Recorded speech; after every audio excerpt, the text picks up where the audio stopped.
สบายดีทุกคนยินดีต้อนรับเข้าสู่คลังความรู้ของอาจารย์เนาะในคลิปวิดีโอนี้แมนจะมาสอนเกี่ยวกับการออกเสียงสำหรับตัวพวกยูเทิงนี่เนาะพวกที่ออกเสียงค่อนข้างว่ายากในภาษาจีนนะแต่ว่ามันไปได้กับเฉพาะแต่พยัญชนะ6ตัวนี้เท่านั้นไปกับพวกอื่นๆบ่ได้เนาะ23ตัวมันไปได้เพียงแต่6ตัวเหลืออีกจักตัวไปบ่ได้เนาะเส้นตัวนี้อ่านว่ายูนะแล้วตัวนี้อ่านว่าเยตัวนี้อ่านว่ายินตัวต่อมาสุดท้ายนะอ่านว่าเยนนะแล้วเมื่อเราเอาตัวพยัญชนะนี้เข้าไปก็คือตัวเนนะเนเข้าไปก็คือมันจะกลายเป็นอย่างเนยูนะเนยูและตัวต่อไปนะเนเยนะเนเยแบบนี้แต่ในนี่ตัวเนนี่เนาะมันจะไปบ่ได้กับ2ตัวท้ายก็คือตัวยินกับตัวเยนนะ2ตัวนี้มันไปกับบ่ได้มันไปได้เพียงแต่2ตัวทางหน้าก็คือยูกับเยเท่านั้นเด้อเนาะและบัดนี้เฮาไปเบิ่งตัวเลเบิ่งเนาะตัวเลเมื่อเลไปกับเลยูลืนะเลยูลื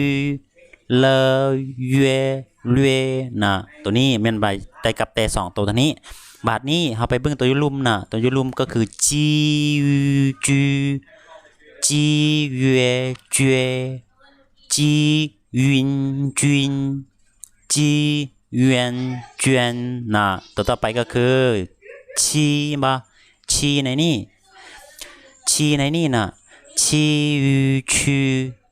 ชีเวเชชีวินชุนชีเวียนชวนนะตัวชีก็คือชียูชูชีเวเชชีวินชุนชีเวียนชวนนะประมาณนี้บัดนี้ตัวอีเด้ตอนนี้ตัวอีนี่เมื่อไปกับสลาแมนเอาปะเขาจะอ่านตามเสียงของสลาเนาะเส้นว่าอียูนะอีเวอีวินคือเก่านะอีเวียนคือเก่าได้ตัวนี้มันบ่ได้เปลี่ยนเนาะเมื่อมันไปกับสลาแมนมันจะเอาเสียงของสลาแล้วสำหรับคลิปวิดีโอนี้แมนจะสอนมาฮอดแต่ซ้ำนี้เนาะให้พากันไปลองอ่านเบิ่งเนาะลองเล่าเบิ่งว่าแนวใดเนาะมีตัวใดข้างคาใจว่าบ่ถูกบ่ลองคอมเมนต์อยู่กองคอมเมนต์นี้เนาะแล้วจะมาตอบกันอีกทีหลังฮอดนี้ขอบใจทุกคนที่เข้ามาทำเพียรเนาะ